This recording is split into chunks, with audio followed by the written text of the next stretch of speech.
Oh, what is going on, ladies and gentlemen? It is me and Darby here. We are taking a week off of Side Hustle Live. We have a friend on vacation and some scheduling that we're doing to book out for the next couple weeks, next actually maybe couple months at this rate. So welcome, Darby and I are just going to sit and tell you some side hustle news, tell you what's going on in our world, discuss some things that are happening in the universe.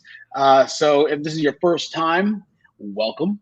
If this is your second or third or fourth or 10th time, welcome back. Darby, you ready to get rocking? Oh, let's rock and roll. Talking about all the kinds of crazy side hustle shenanigans that have been running amok for the last few years now. It's crazy. We're coming up on almost like the 2-year anniversary in the next month in July. July 4th, man. That was Inception. At old Dan's backyard. Dan's backyard. That's the name where I'm gonna name my bar. If I ever start a bar. Yeah. homage to it. Yeah, no, it's been a cool ride. I'm really looking forward to today's Dan's birthday. Yeah, it is. Happy birthday to Dan. Big shout out to Dan Schwartz, man. That's great. Wow. That's amazing. Yeah, the dinner was good the other night. Yeah, Fogo de Chao. I'm surprised I didn't go into like a meat coma. Yeah, I could still speak like actual English when I got home. Last time, so we used to do it all the time in LA. Like when I would have people come over, because it's a fun experience. I just went ham. No pun intended, but I go ham and just get so swollen, dude. Just get so swollen. Anyway. Yeah. So, and some side hustle news. I know you guys have heard that we are doing some revamping, some reworking. We've been kind of teasing it out. The box is getting smaller. There's a few things I can tell you. Some things I can't. Box is getting smaller. Way better design. We've done like the hard research on what's important on a box, right? How to give someone a proper impression of the gameplay and what the game is about. The combination of iconography and wording. So we're really excited to bring that to you. I think today or tomorrow is the final day of box design. As soon as that's done, things are going over to the factory. Then we're going to get our sample. We'll probably tease out a couple pictures of that because the game itself is smaller. We're going for a smaller footprint as far as waste goes, and make it's lighter to travel with.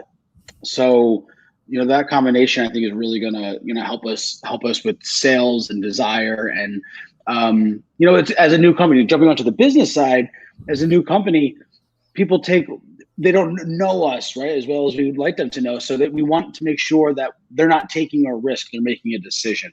So all of those things coming together with how the box is designed. The game's already fun.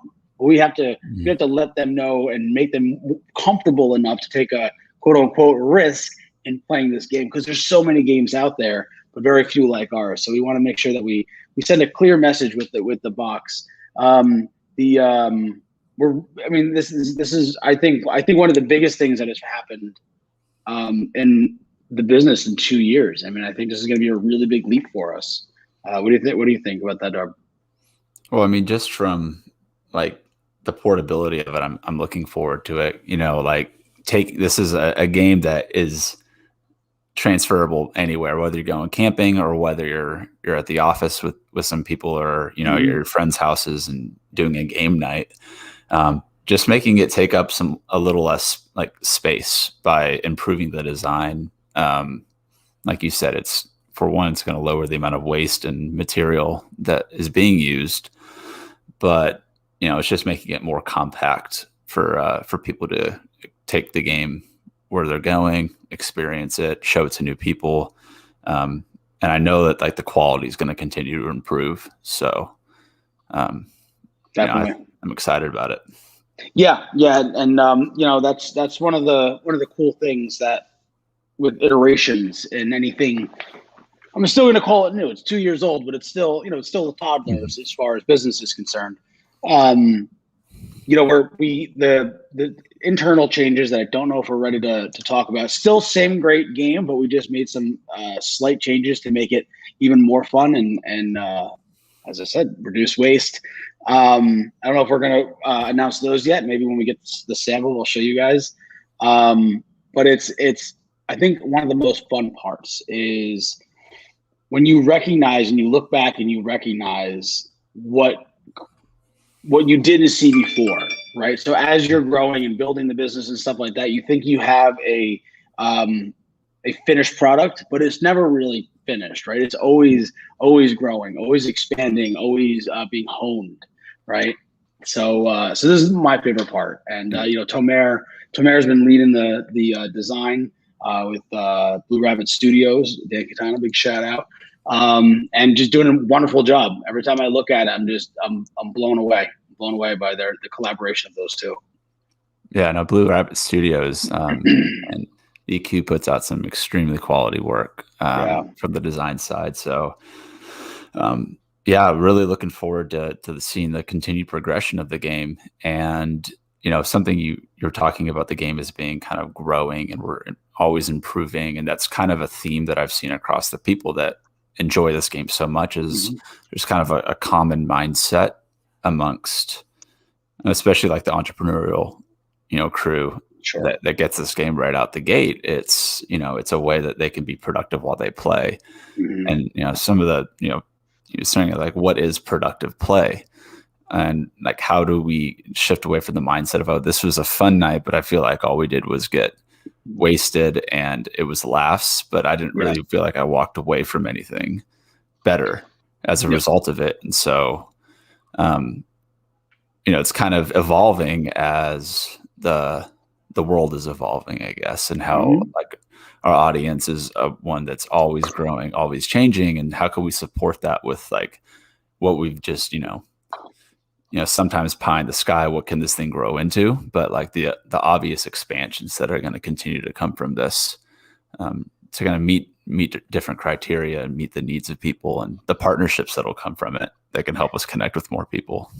Yeah, and you nailed it right there with productive play. It's one of those things that I know growing up, learning was a chore, and now I find myself craving that experience to learn, and being able to learn with friends and combine it with a game like that's the catch pajamas, whatever that means, but I know it means it's a good thing. But like it's really like as even so, let's just be clear here. So the game, yes, it's an entrepreneurial game. It teaches entrepreneurial skills of negotiation and presentation, and a whole myriad of other incredible skills that are also life skills. So you don't necessarily need to be an entrepreneur, but as an entrepreneur, when playing this game, it's like this is Mecca. This is what we've all been working for, and to be able to not be stressed about it and have fun with it, it's where your light can really shine through. And that's why I think it's really cool. That's why so many people really, really dig it and play it over and over and over again, because the way the game is set up, it's nearly infinite in the combination of industries and business names that can be combined to kind of like force you to change your mind on how you're presenting something or what that thing is. Because something that is home goods is going to be way different than toys and games. So I think it's limited to your imagination. And so like, what does that mean? Well, it's whatever. Like, it could literally be anything you want it to be. Right. It can be like, total goof off. Like nobody in the room has any idea, like even how to pitch something to an investor in a fundable way. And so they just all lean towards funny. And it's, gut splitting laughter all night. And then on the fundable side, it's hard not to mix in the funny in a lot of cases, but you get some really good ideas that can come out of this on the spot, with people just really working on it. Like it would not surprise me if someone takes an idea from this game and runs with it and turns it into something real. It's just like, what is that? Like, I'm going to be really excited if a business actually does pop off of this. It's going to be cool to see. So we're gonna do our best to take the theme of productive play that we use to create this, and going forward with other games and any other ideas that we have, whether it be entertainment. Maybe it's a show. Any form of anything that this company is doing. It's I think productive play is going to be like our new core, the root of what we produce. And I'm excited about that because that's what I wish I had at any level. And I'm glad that I have it now, to be honest.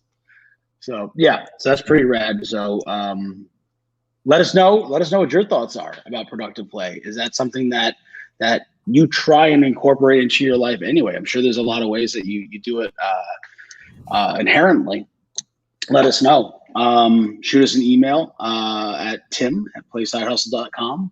Also, if you would like to be on Side Hustle Live, please shoot us an email, shoot us a DM. We can get you set up. We really love playing with people live. It is so much fun, especially the lightning round. That's my favorite part, which is the last round where we just kind of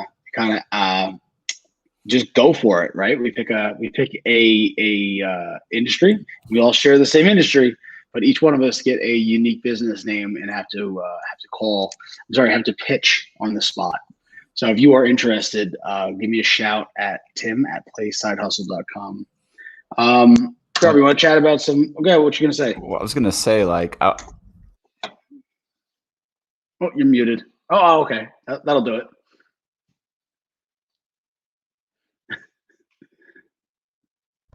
You're back. Back. Cool. I was gonna say is like the use cases that we've seen people playing side hustle at this point, like where are some of the different ways that people are incorporating it into their life through productive play? And so one example that came to mind why I wanted to circle back to this was like a flash game, kind of like that lightning round style, like to spark. Someone was saying they were using it as kind of like a brainstorming exercise to spark, kind of like get their team kind of up and energized. And then they went into some like, stuff for the business right after that. But it was a really quick round. It was like easy to get into, jumped in. It was fun, but it was productive at the same time. Yeah. And like that compared to productive play, another example of, one of the dads and his daughters playing side hustle, their daughter, their friends. Yeah. He was on the show, just, a week or so ago. Like that's productive playing, parent to child, having fun like that, playing Shark Tank in the living room.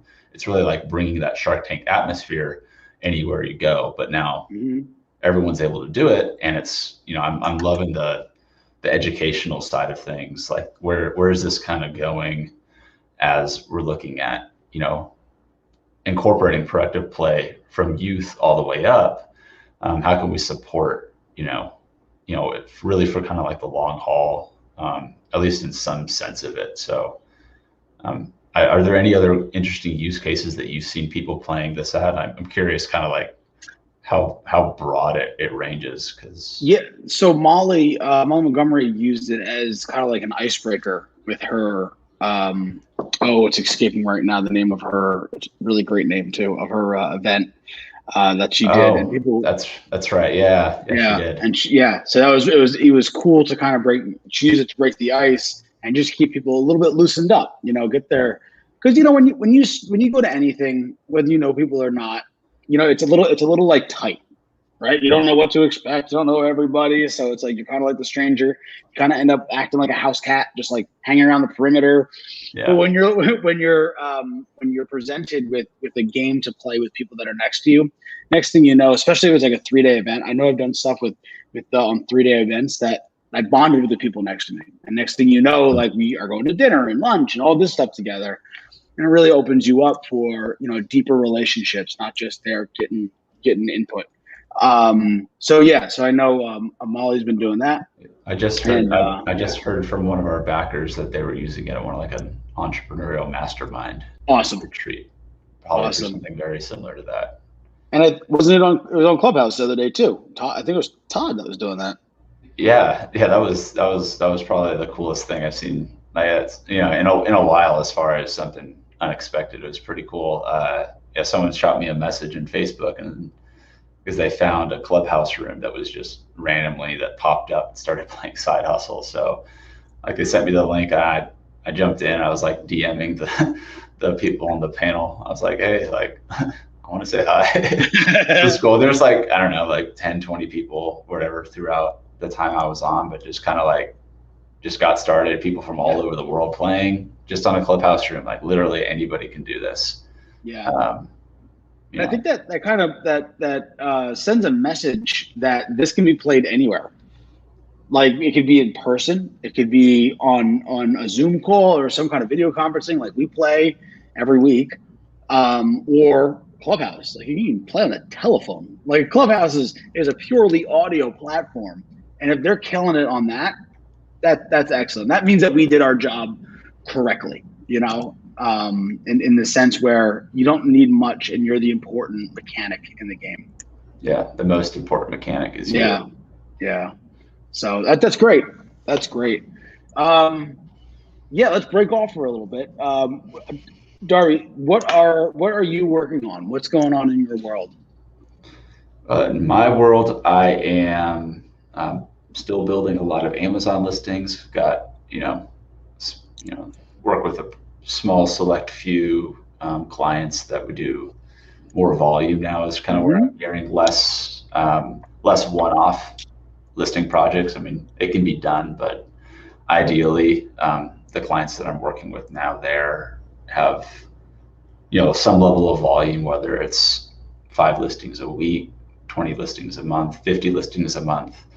Kind of same problem, just a little bit larger, and tends to be a little more fun to work and put the pieces together to get those jobs done. And so on the flip side of that, the book that I wrote a few months ago, Amazon Copywriting Secrets, outlines kind of my high-level overview of kind of how I view building Amazon listings. Great.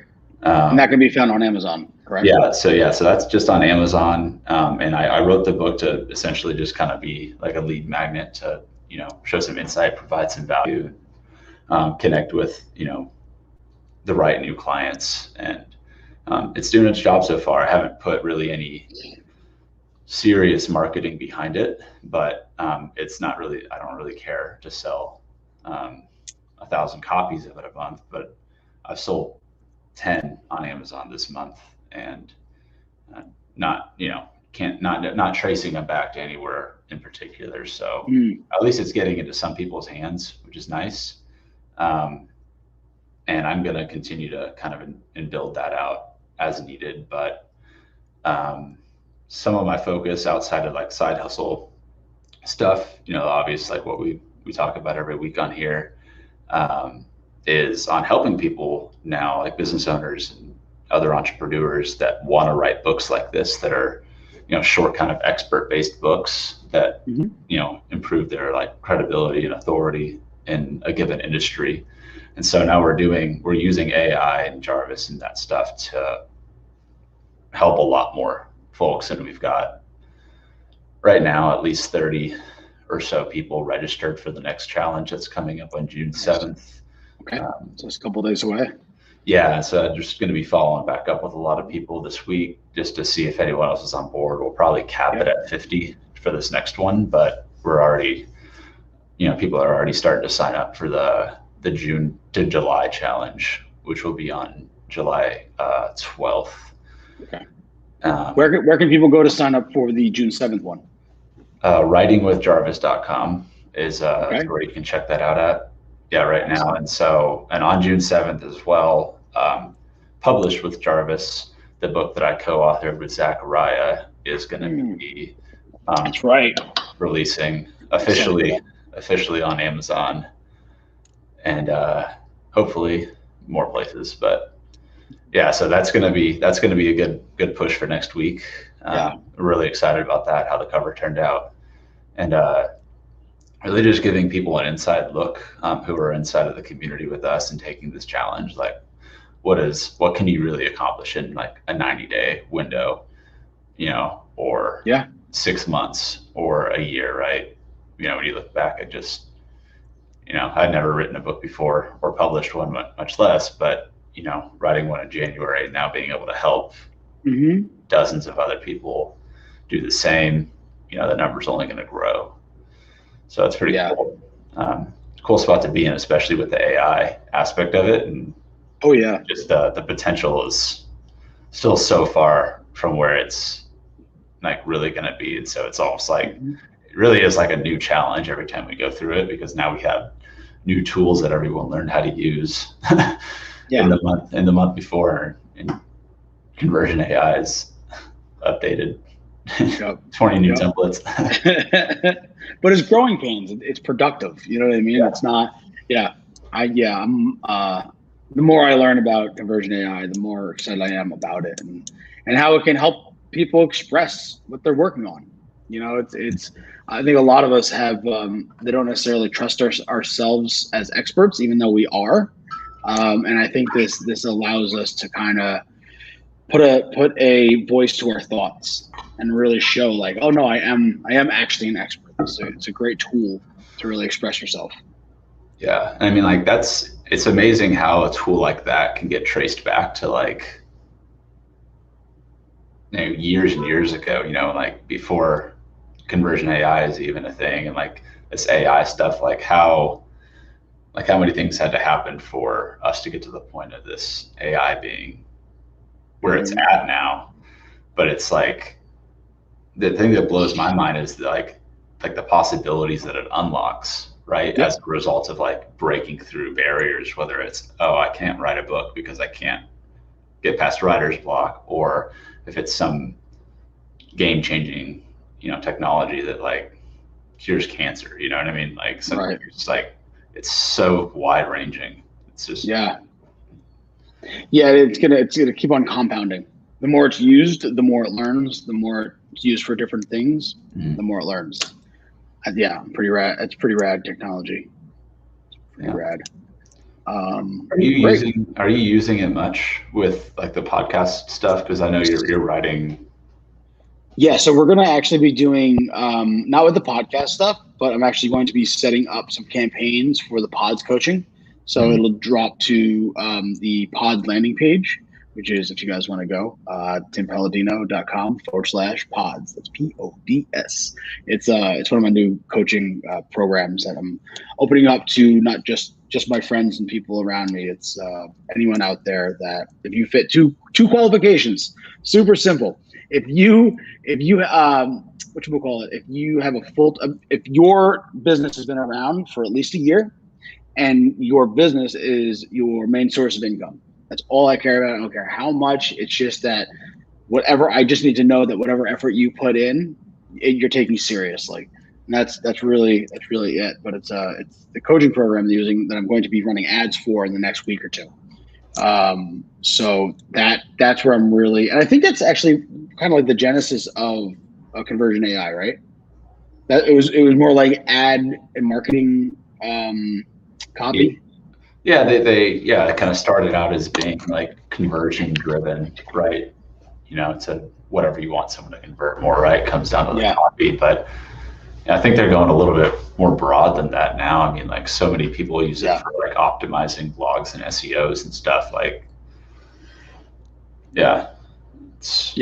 So I'm going to be using it for that. I'm going to be diving deep into that. So for as far as copy and the creative, I have a few photos. Actually, one of the photos I might be using it's of me and you, and I can't remember who we were looking at, but Tanner took a picture of us when we were playtesting Sidehustle a couple of years ago at Conversion AI's office, actually, which was proof. So it's a great photo. I'll show it to you. I think I actually have showed it to you. But it's just a great, like, what's the word I'm looking for? Starts with an N. The native image of us just sitting there, like, just thinking and like listening intently. I don't know. I think it's a really attractive photo for anybody who's scrolling and wants to get into a story. But I'm really looking forward to using it more for business. Before I used it for play, there's the option to make a short story, which was immensely hilarious. Just setting up the parameters and just having it spit out a short story. It's so much fun. It's so much fun. So I've been using it. Cool. Yeah, I'm Yeah, I've been using it too much on the show. But you get it quick. Like, I barely see you type at all. Yeah, I got to be sneaky about it, but you never know when Jarvis has taken a jab on the old pitch box. I dig it. I definitely dig it. Cool. Anything else new and exciting? Nah, man. Just moved, but just unpacking. It's about the excitement of my weekend and probably the rest of the week. Just getting the new place set up. So. Yeah, I'm actually looking at places right now. I don't know if I'm going to do – I think I'm going to go, like, out a bit. So it's either going to be south or north, not east or west. I'm not really feeling east or west. I can't even afford – what is it, west? West is, like, when it gets real crazy. That's when it gets real crazy. You have boat docks, and maybe someday, if you guys want to help us and buy a couple boxes of Sidehustle, that might help me get a place out in Terrytown or whatever the other place is, Westfield or something. But yeah, we're looking at places too. The prices go way down there, and the quality goes way up. Mm-hmm. Cool. Let's see. Some of the stuff that I'm working on is this is my podcast, the Entrepreneurial Hierarchy of Needs podcast, is based on an experience that I had when I sold one of my businesses. I had a 7-figure exit a couple of years ago, and it actually kind of wrecked my world. It wasn't as cool as it may seem. I kind of lost purpose when I lost control of the company. Once I sold it and left, I just didn't have anything to kind of do, and I didn't really have a reason any longer. So it kind of put me in a little tailspin. And as any entrepreneur does, when there's a problem, you kind of try and come up with a solution the best you can. The issues that I was running into was I ended up segmenting them into five categories, right? My health, my wealth, my recreation, my relationships, and my business. And I realized, they kind of match the Maslow's hierarchy of needs. So I was calling them my entrepreneurial hierarchy of needs. I need to be this entrepreneur, but not at the point where I'm suffering, where I'm subtracting from other parts of my life. I'm divorced. Part of that divorce, what led to the divorce, luckily it was a really great, like, hug and high five divorce. But part of it, I was so obsessed with work and there wasn't harmony in my life. There was just work, and you can have your cake and eat it too. So what I needed to do was build an assessment to make sure that I was running this assessment as a diagnostic tool to see if I'm doing what I'm supposed to be doing, and if not, I can reference it to see what I should be doing and then be advised on it. So I went from sold my business, had my little breakdown, had these 2-mile walks every morning to kind of write down these questions. Started at like 50, and now it's like high 50 questions in those 5 categories total, not each. And then it turned into an assessment that I started offering to my friends. Then it turned into an assessment that I started doing at like events, at small events, and then I started hosting my own. Needless to say, it's free. I actually have the Entrepreneur's Hierarchy of Need Facebook group that I'd love for you guys to come. But the course, I created a course with all the paperwork, and I'm actually next week starting the hard copy of the actual assessment. We're going to be doing that. We're going to be Darby put me in touch with Nimble, so I'm working with Mark over there just to get that out, so you can track what's actual, not just how you feel. So it gives you a sense of proper objectivity, not just because we tend to hide what's actual in our life. We bury it. So when you put these things down, and you can hold yourself accountable to it. So then from that, the podcast, each question varies, and the podcast itself is all these little things. Like, there was so this is the second season that just launched this week. We're on episode 2. It's one episode per day, Monday through Friday. That's the way I've been doing it, treating it as an event versus just like a regular thing that can get caught in the minutia and lost. Our first episode was a sex coach. talking about the nitty gritty and the things that we're all terrified to talk about in public and admit and all this stuff. And our second one was Samuel Prentice. He's the wealth CEO, man. He talks about the wealth triangle. So it's all over the spectrum. And the goal is to be able to rehumanize entrepreneurship and give us some more harmony. Not necessarily brass tacks. It's to, and this is like kind of like my, you know how you ever go to someone's website and it like has like that one liner like on the front that it's just like, damn, I know exactly what this guy does. I finally, after years and years and years, came up with what my one liner is. So we're redoing the website right now. So what I do is I make products and services to have people become more who they are and better at what they do. Right. So that's what this podcast is about. It's to interview people that make me better at being me and at what I do. So yeah, so it ranges everything from the human side to the business side. So I'm pretty excited about it. And we have some really a lot more really cool things that I can't wait to share with everybody. And one of the newest is the PODS program, which is a 12-week coaching program and actualization program. So so if you want to check that out, I just put up the website. We still a little bit of tweaking to do, but you can still sign up for a call for more information. It's timpalladino.com/pods. That's PODS. That was a mouthful. I think I started sweating. I was talking so much, man. Jeez. You mentioned the one-liner. Like, did that just make things click for you whenever that came in? That just, I know how frustrating it can be to describe anything you're working on, but yeah, it did, and it kind of came out of nowhere. I think what you need to do is just put yourself in the position where you have to explain it to people. So it'll refine down to it, because once I said it, it just became so clear. Yeah, and if you don't have clarity, if you can't. This is a sad truth, and I didn't believe it to be true. But if you can't articulate what you do, you don't know what you do. It sounds a little backwards, but I found it to be true myself. I'd love to hear if someone thinks otherwise. But from my personal journey, that's what I saw. So it should teach a whole class about that. Yeah. I think they do. They do?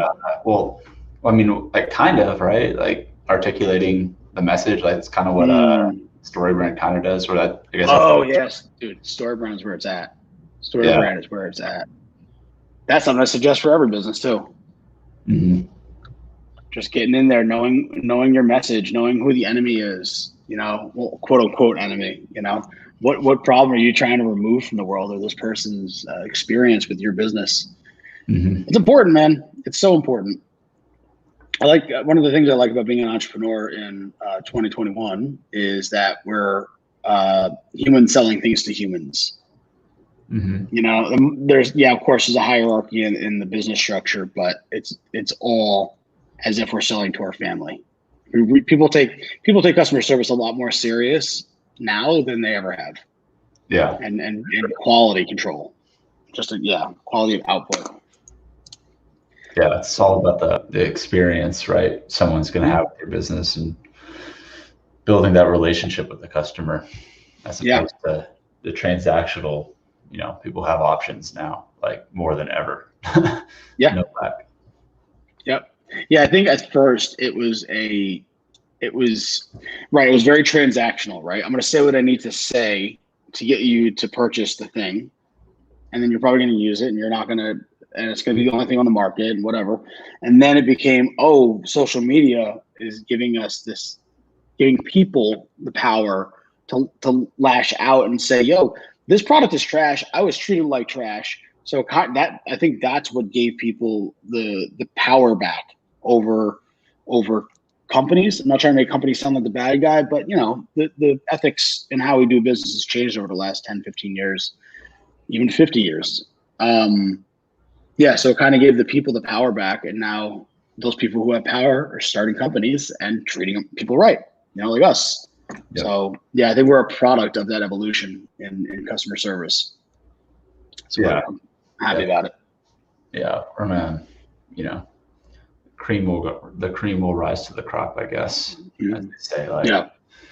it's all boils down to that really how you're serving people in your business is what it comes down to. Yeah. Yeah. Well, I think it's Ezra Firestone. So speaking of one-liners, right? So Ezra Firestone for the longest time, if you don't know Ezra Firestone, he's just the most gangster marketing guy on the planet. Check him out. He's who, when I read his one-liner, is when I was just like, dude, this like hit me right in the heart. I was like, what is going on? It's serve the world unselfishly and profit. Mm-hmm. And when I read that, I was like, get the fuck out of here. Like, that's the most amazing thing.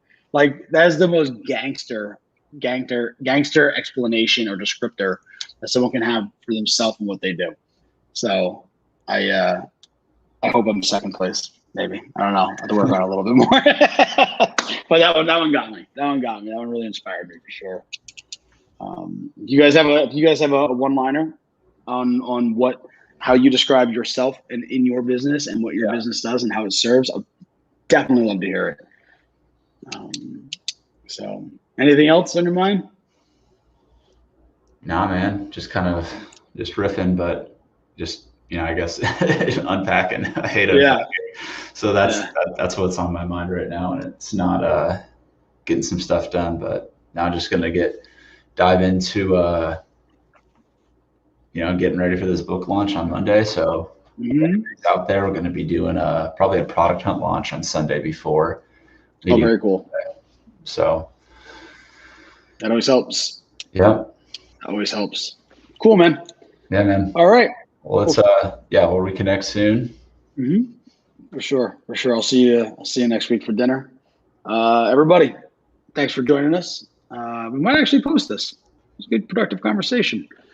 All right, everybody. Adios. Right. Have a good one. See y'all.